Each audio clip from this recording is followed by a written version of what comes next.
ماں پر جھوٹا الزام اور ٹوٹتا ہوا گھر، ایک طلاق نے پوری زندگی بدل دی۔ یہ کہانی ایک ایسے گھر کی ہے جہاں ایک معمولی شک نے پورے خاندان کو توڑ کر رکھ دیا۔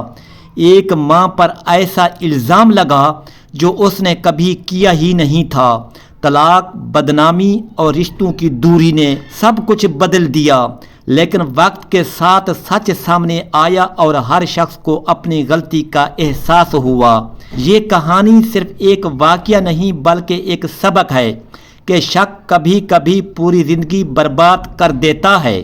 میں نے اس دن کبھی نہیں سوچا تھا کہ میری زندگی ایک رات میں اس قدر بدل جائے گی۔ میرا نام حماد تھا اور میں اپنی بیوی نادیہ اور 2 بچوں کے ساتھ ایک سادہ مگر پرسکون زندگی گزار رہا تھا۔ ہم نے علیحدہ گھر لے رکھا تھا، زندگی اپنے اصولوں پر چل رہی تھی اور میں سمجھتا تھا کہ سب کچھ ٹھیک ہے، مگر حقیقت تو ابھی سامنے آنی باقی تھی۔ اس رات جب دروازے پر دستک ہوئی اور میں نے جا کر دروازہ کھولا تو سامنے امی کھڑی تھی۔ ان کی حالت دیکھ کر میرے قدم وہیں رک گئے۔ چہرہ آنسوں سے بھیگا ہوا، آنکھیں سرخ اور آواز جیسے کہیں کھو گئی ہو۔ میں انہیں فوراً اندر لے آیا۔ دل میں عجیب سا خوف اتر گیا تھا کہ آخر ایسا کیا ہو گیا ہے۔ امی میرے کمرے میں جا کر خاموشی سے بیٹھ گئیں۔ وہ کچھ بھی بولنے کو تیار نہیں تھی۔ میں نے بار بار پوچھا مگر وہ صرف روتی رہی۔ میری بیوی نادیہ بھی اندر گئی مگر وہ بھی خالی ہاتھ واپس آ گئی۔ اس کے چہرے پر ناگواری صاف نظر آ رہی تھی، جیسے اسے امی کا آنا پسند نہ آیا ہو۔ میں نے جلدی کھانا ختم کیا اور امی کے پاس جا کر بیٹھ گیا۔ میں نے ان کے ہاتھ پکڑے اور نرمی سے کہا، امی پلیز مجھے بتائیں کیا ہوا ہے، آپ مجھے ڈرا رہی ہیں۔ میری بات سن کر وہ اچانک اور زور سے رونے لگی، پھر لرزتی ہوئی آواز میں بولی، بیٹا تمہارے ابا نے مجھے طلاق دے دی ہے۔ یہ سن کر جیسے میرے کانوں میں گونج پیدا ہو گئی۔ مجھے لگا شاید میں نے غلط سنا ہے۔ میں نے دوبارہ پوچھا تو امی نے وہی بات دہرائی۔ میرے قدموں تلے زمین نکل گئی۔ وہ ابا جو ہمیشہ امی سے محبت کی مثال بنے رہتے تھے، وہ کیسے ایسا کر سکتے ہیں؟ امی کی بات ابھی ختم بھی نہیں ہوئی تھی کہ انہوں نے ایک اور ایسا جملہ کہا جس نے میری روح تک ہلا دی۔ وہ بولی، انہوں نے کہا ہے کہ تم سب بچے ان کے نہیں ہو۔ یہ سن کر میرا دل جیسے رک گیا۔ مجھے غصہ بھی آیا، دکھ بھی، اور ایک عجیب سا بے یقینی کا احساس بھی۔ اسی دوران میری بہن شہناز کا فون آیا۔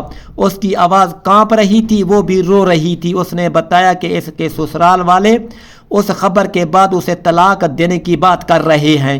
میری دوسری بہن بھی اسی حال میں تھی۔ ایک لمحے میں ہمارا پورا خاندان بکھرنے لگا تھا۔ میں نے امی کے سامنے بیٹھ کر ان کے پاؤں پکڑ لیے۔ میری آواز بھاری ہو چکی تھی۔ امی خدا کے لیے سچ بتائیں، اگر آج ہم نے حقیقت نہ جانی تو سب کچھ ختم ہو جائے گا۔ میرے الفاظ سن کر امی کچھ دیر خاموش رہی، جیسے کوئی بہت بڑا راز دل میں دبائے بیٹھی ہو۔ کمرے میں ایک عجیب سی خاموشی چھا گئی۔ امی نے آہستہ سے سر اٹھایا۔ ان کی آنکھوں میں درد تھا، پچھتاوا بھی، اور ایک ایسا سچ جو شاید ہماری پوری زندگی بدلنے والا تھا۔ امی نے کچھ لمحے خاموش رہ کر گہری سانس لی، جیسے وہ خود کو ہمت دے رہی ہو۔ پھر انہوں نے دھیرے سے کہنا شروع کیا، بیٹا تمہارے ابا کو کسی نے بہکا دیا ہے۔ انہوں نے جو کہا ہے وہ سچ نہیں ہے۔ تم سب میرے اپنے بچے ہو اور تمہارے ابا کے ہی ہو۔ ان کی آواز کانپ رہی تھی مگر لہجہ سچا تھا۔ میں ان کی آنکھوں میں دیکھ رہا تھا، وہاں جھوٹ کا کوئی نشان نہیں تھا، صرف درد تھا، بہت گہرا درد۔ میں نے بے بسی سے پوچھا، پھر ابا نے ایسا کیوں کہا؟ انہوں نے یہ سب کیوں کیا؟ امی نے آنسو صاف کیا اور بتایا کہ 1 ہفتہ پہلے ابا ایک نوجوان لڑکی کو گھر لے آئے تھے۔ اس لڑکی کی عمر میری چھوٹی بہن کے برابر تھی۔ امی نے جب اس سے سوال کیا تو وہ لڑکی بدتمیزی پر اتر آئی اور کہنے لگی کہ اگر اسے اس گھر میں رہنا ہے تو پہلی بیوی کو نکالنا ہوگا۔ یہ سن کر میرا خون کھول اٹھا۔ امی نے بتایا کہ اسی جھگڑے کے دوران ابا نے غصے میں آ کر انہیں طلاق دے دی ہے اور وہ الزام لگا دیا جو کسی عورت کے لیے سب سے بڑا زخم ہوتا ہے۔ انہوں نے مجھے دھکے دے کر گھر سے نکال دیا۔ امی کے یہ الفاظ سن کر میرا دل ٹوٹ گیا۔ میں سوچ بھی نہیں سکتا تھا کہ جس عورت نے ساری زندگی اس گھر کو سنبھالا اس کے ساتھ ایسا سلوک ہوگا۔ میں کچھ دیر کے لیے خاموش ہو گیا۔ میرے اندر غصہ، دکھ اور بے بسی سب ایک ساتھ جمع ہو گئے تھے۔ ایک طرف میرا باپ تھا، دوسری طرف میری ماں، مگر سچ صاف تھا، ظلم ہوا تھا اور بہت بڑا ہوا تھا۔ میں نے فوراً فیصلہ کیا کہ امی اب کہیں نہیں جائے گی۔ میں نے ان کا ہاتھ پکڑ کر کہا، امی آپ یہیں رہیں گی، یہ گھر آپ کا ہے، میں آپ کو کہیں نہیں جانے دوں گا۔ اسی وقت میری بیوی نادیہ کمرے میں آئی۔ اس کے چہرے پر ناگواری تھی۔ اس نے صاف لفظوں میں کہا، یہ سب ہمارے گھر میں نہیں ہو سکتا، میں اس ماحول میں نہیں رہ سکتی۔ اس کی بات سن کر مجھے غصہ آیا، مگر میں نے خود کو روکا۔ میں نے نرمی سے کہا، یہ میری ماں ہے اور میں انہیں اس حالت میں اکیلا نہیں چھوڑ سکتا۔ نادیہ نے سخت لہجے میں جواب دیا، پھر آپ فیصلہ کر لیں، یا تو میں رہوں گی یا آپ کی ماں۔ اس کی یہ بات میرے دل پر چوٹ کی طرح لگی۔ میں نے کبھی نہیں سوچا تھا کہ ایک دن مجھے ایسا فیصلہ کرنا پڑے گا، مگر اس وقت مجھے صحیح اور غلط میں فرق صاف نظر آ رہا تھا۔ میں نے بغیر کسی ہچکچاہٹ کے کہا، اگر بات یہاں تک آ گئی ہے تو میں اپنی ماں کا ساتھ دوں گا۔ یہ سن کر نادیہ غصے میں اپنا سامان اٹھا کر میکے چلی گئی۔ گھر میں ایک عجیب سی خاموشی چھا گئی، مگر میرے دل میں سکون تھا کہ میں نے صحیح فیصلہ کیا ہے۔ اس رات میں نے پہلی بار اپنی ماں کو سکون سے سوتے دیکھا، مگر ان کے چہرے پر اب بھی وہ درد باقی تھا جو شاید کبھی ختم نہ ہو۔ مجھے معلوم تھا کہ اصل امتحان ابھی شروع ہوا ہے اور آنے والے دن ہماری زندگی کو ایک نیا موڑ دینے والے ہیں۔ نادیہ کے جانے کے بعد گھر میں ایک عجیب سی خاموشی چھا گئی تھی۔ پہلے یہی گھر ہنسی اور بچوں کی آوازوں سے بھرا رہتا تھا، مگر اب ہر طرف سناٹا تھا۔ میں نے خود کو مضبوط رکھنے کی کوشش کی، کیونکہ اس وقت میری ماں کو میری سب سے زیادہ ضرورت تھی۔ امی آہستہ آہستہ سنبھل رہی تھی، مگر ان کے چہرے پر وہی درد اور بے بسی صاف نظر آتی تھی۔ چند دن گزرے تو محلے والے اور رشتہ داروں کی باتیں بھی ہمارے کانوں تک پہنچنے لگیں۔ کوئی کہتا ضرور عورت کی ہی غلطی ہوگی، کوئی کہتا ایسے الزامات ویسے نہیں لگتے۔ یہ سب سن کر میرا دل جل اٹھتا تھا، مگر میں جانتا تھا کہ سچ وقت کے ساتھ خود سامنے آ جائے گا۔ میں نے امی کو کبھی یہ باتیں نہیں سننے دیں، کیونکہ وہ پہلے ہی بہت ٹوٹ چکی تھی۔ اسی دوران میری بہنوں کے حالات بھی خراب ہوتے جا رہے تھے۔ شہناز نے ایک دن روتے ہوئے فون کیا کہ اس کے سسرال والے اسے واپس بھیجنے کی دھمکی دے رہے ہیں۔ میں نے اسے تسلی دی، حوصلہ دیا اور کہا کہ وہ گھبرائے نہیں، ہم سب ساتھ ہیں۔ میں نے اپنی دوسری بہن سے بھی بات کی، اس کا بھی یہی حال تھا۔ ایک جھوٹے الزام نے پورے خاندان کی بنیادیں ہلا دی تھیں۔ میں نے فیصلہ کیا کہ اب خاموش رہنے کا وقت نہیں ہے۔ میں نے اپنے ابا کو فون کیا، مگر ان کا نمبر بند تھا۔ میں نے ان کے پرانے گھر گیا، مگر وہاں بھی تالا لگا ہوا تھا۔ پڑوسیوں سے معلوم ہوا کہ وہ اس لڑکی کے ساتھ کہیں اور شفٹ ہو گئے ہیں۔ یہ سن کر میرے دل میں ایک اور چوٹ لگی۔ وہ شخص جو کبھی ہمارے لیے سب کچھ تھا، آج ہم سے یوں منہ موڑ گیا تھا۔ گھر واپس آ کر میں کافی دیر سوچتا رہا، پھر میں نے ایک فیصلہ کیا کہ میں اپنی ماں کی عزت واپس لا کر رہوں گا۔ میں نے ایک وکیل سے رابطہ کیا اور ساری بات اسے بتائی۔ اس نے مجھے یقین دلایا کہ اگر ہم سچ کے ساتھ کھڑے رہیں تو انصاف ضرور ملے گا۔ اس کی بات سن کر میرے دل میں امید کی ایک کرن جاگی۔ ادھر گھر کے حالات بھی آہستہ آہستہ بدلنے لگے۔ میرے بچے اپنی دادی کے ساتھ گھل مل گئے تھے۔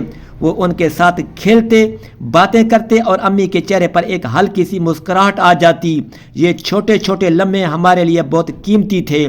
میں جب بھی کام سے واپس آتا، امی دروازے پر کھڑی میرا انتظار کرتی، ملتی جیسے وہ مجھے حوصلہ دے رہی ہو۔